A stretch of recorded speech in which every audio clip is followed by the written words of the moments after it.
ሴክተር በጋራ ነው እየደገፈ ያለው።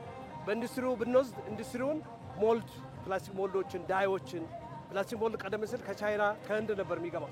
አሁን እሱን እዚህ በሀገር ውስጥ ማምረት ተችሎ ላለፉት 20 ዓመታት በላይ እያመረትን እንገኛለን።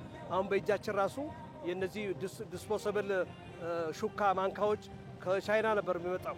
እሱን አሁን እዚህ በሀገር ውስጥ መስራት ችለናል። ሌላው ደግሞ በግብርናው ሴክተር በኩል ደግሞ የነዚህ የእህል መውቂያ እነዚህ አሁን የስንዴ የጤፍ የስንዴ መውቂያዎችን በጣም ጥራቱን የጠበቀ ሰርተን በብዛት አሁን በዚህ ዓመት ለውቂያ በብዛት አሰራጭተናል።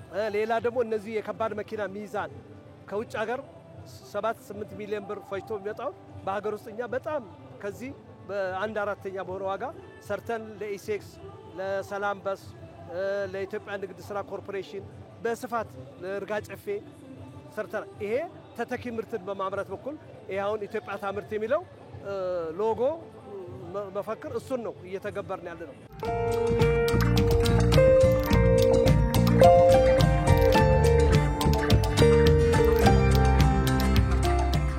የተለያየ ቦታ ለሬስቶራንት፣ ለካፌ፣ ለቢሮ ማንኛውም ፈርኒቸር የሚገባበት ቦታ ላይ በተለይ ሞር አውትዶር ላይ የሚሆኑ ነገሮች የጋርደን ፈርኒቸር ስራ ነው የምናመርተው።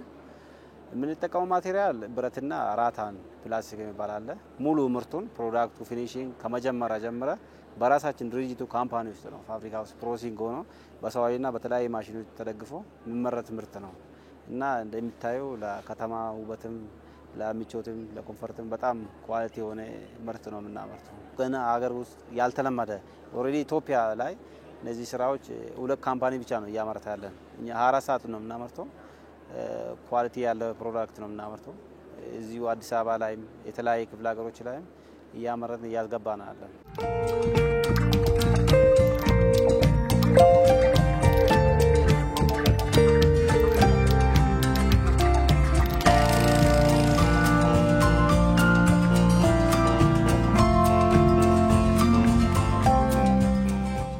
ዘናጭ በአጠቃላይ የስፖርት ትጥቅ ላይ ተሰማርቶ የሚሰራ ትልቅ ካምፓኒ ነው። በስሩ ከ300 በላይ ሰራተኞችን ይዞ እንደምታዩት ከለርፉል በሆኑ ማቴሪያሎች ከውጭ የሚገቡትን ምርቶች ተክቶ እየሰራ የሚገኝ ትልቅ ድርጅት ነው። እንግዲህ የኢትዮጵያ ታምርት 2014 ላይ የተጀመረ እንቅስቃሴ ነው እንደ ሀገር።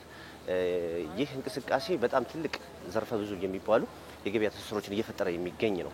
አሁን እንደምታዩ እዚህ ውስጥ ብዙ ማንታወቅ የነበረን አንዳችን ለአንዳችን ሰፖርት የምንደራረግበትን ኮሙኒኬት የምንደራረግበትን ሰው ማቆም እዚህ የሚመረት የማይመስለውም ሰው እዚህ መመረቱ ሲያቅ ደግሞ በኩራት የሚናገርበት እንደ አምራች ደግሞ እኛም ደግሞ ፕሮዳክታችንን በነፃነት አውጥተን መንግስት ባመቻቸው ሁኔታ በነፃነት አውጥተን የምናሳይበት ትልቅ መድረክ ነው ኢትዮጵያ ታምርት።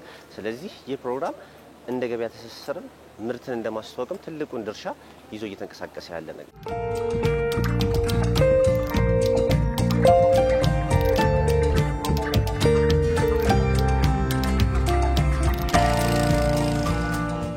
ድርጅታችን እንደምትመለከተው ኤክስፖርት ቤዝድ የሆኑ እና ተኪ ምርቶችን ሀገር ውስጥ ትልቅ የተኪ ምርቶችን በማምረት ስራ እንሰራለን።